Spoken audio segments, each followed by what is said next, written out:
Hello. Y'all need to tell people that's coming. Hello. So, you got phones, don't forget phones coming. Hello. Hello, hello, hello. Hello. Hi. So, I don't know, the same thing that made you. let them know why we're here.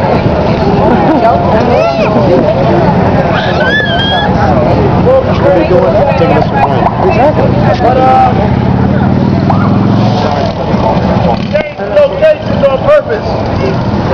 Because every time we come, they anticipate where we're going to go. That's how we're doing it. So, I told a couple people Bergen Central, told a few Bergen and West Market, and we moved right down here to the firehouse. Prior to that, they got police on the roofs, police everywhere taping us, so it's important for us to move around so they won't anticipate every move we make.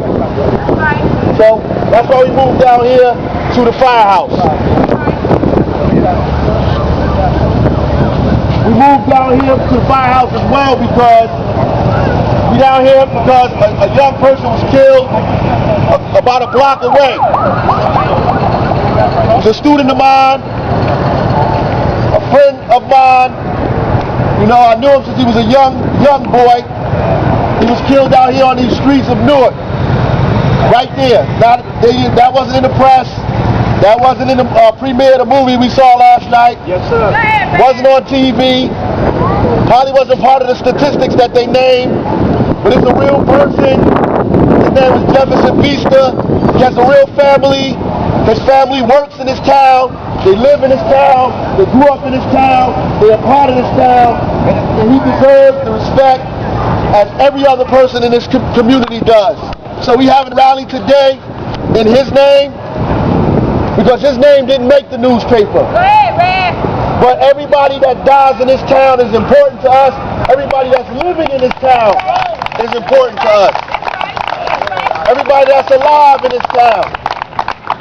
I'm getting upset constantly because people keep saying they want to drive politics into this. They keep saying that it's political this, it's political that. Did the mayor, every news conference does he have, is that political? When the mayor has a press conference, is it political? That's right, man. When the mayor stands on Irving Turner Boulevard and has a press conference after somebody dies, is that political? When they let you come into their Comstat meetings to tape it, is that political? Was the premiere last night a political event? Was it a political event? Was it political? Was it designed to support his cause or to highlight the pain that our people are going through in these communities? So damn it, stop saying this is a political event. I'm not out here for politics. I'm out here today because a young boy that I knew is dead and we haven't done a damn thing about it. We don't even know what to do. They don't even have the courage to have a discussion about what needs to be done. They keep talking about curfew and cameras. A man gets stabbed in broad daylight at a bus stop downtown Newark right after school. When the kids come to school the next day talking about how they saw a dead body at a bus stop on Broad and Market in front of the damn camera with all of the police around in the middle of the afternoon. Now you tell me what a camera and a curfew is going to do about that. Didn't they tell us the problem is we don't give up information. No, the problem is we can't protect the people in our community. When people got the courage to step up and say what's going on in their neighborhood, the police can't protect them. In fact, they get killed on the streets because the police can't protect them. Not only can they not protect them, they put the information in the street about who said something. So they put everybody in danger. So now you're going and tell me you want people to talk. Well, we not getting paid to talk. That's right.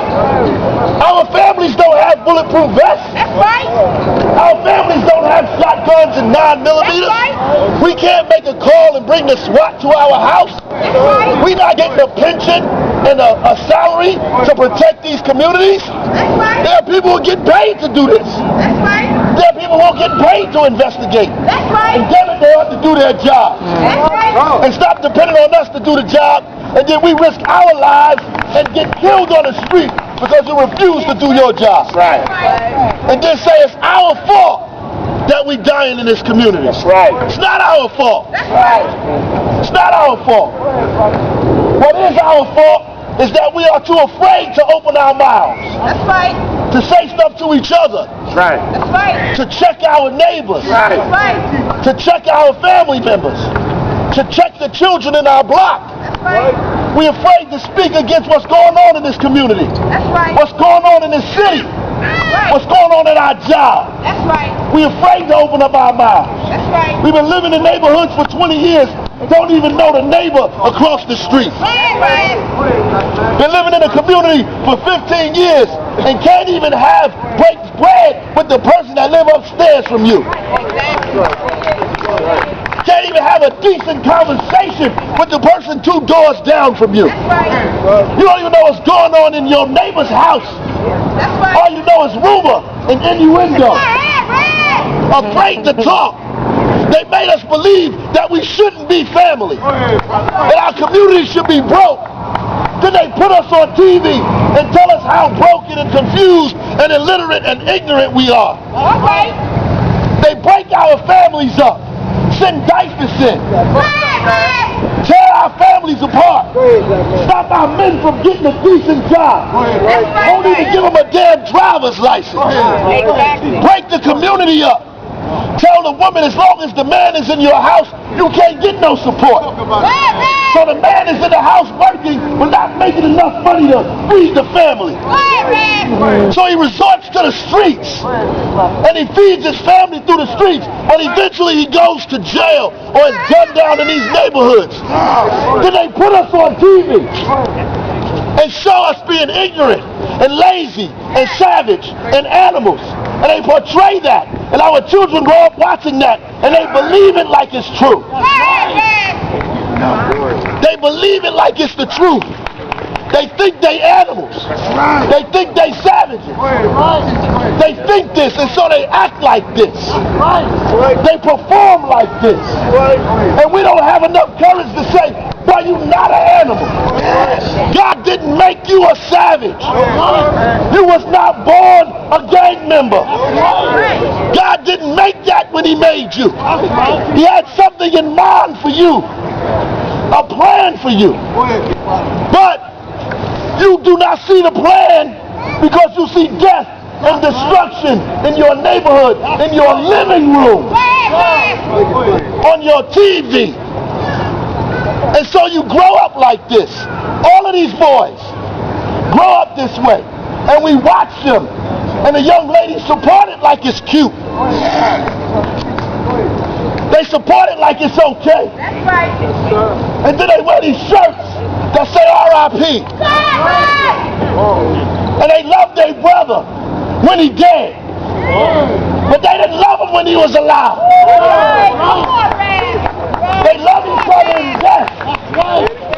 Don't come to my damn funeral talking about you love me when you wouldn't stand with me when I was alive.